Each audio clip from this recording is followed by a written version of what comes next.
Gihigpitan na sa Mandawi City College ang pagpanawat ug mga tinunan ilabi na sa kursong education aron masiguro ang usa ka dekalidad nga programa sa tunghaan. Ani ang report.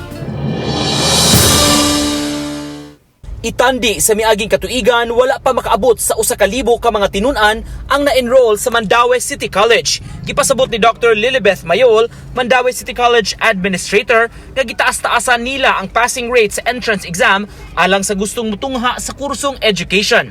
Nakatap ta sa licensure exam, so we don't want nga dito lang kutob. So we really want to upgrade, to improve the quality sa atong education.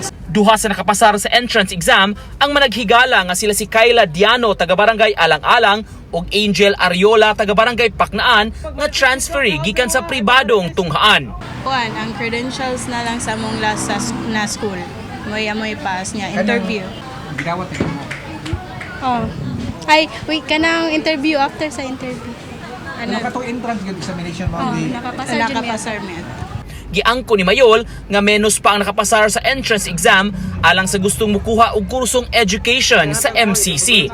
Apan may gihimo na sila nga mga lakang aron makatungha gihapon sa MCC ang napakyas pag-abot sa passing rate. The number of students nga kanang eligible because of that, but so far dili man sa hinon nga wala gyud naabiya gihapon pero ni-decrease lang gyud. Uban ni Cleofer Lumayag, Nico Sereno, Balitang Bisdak.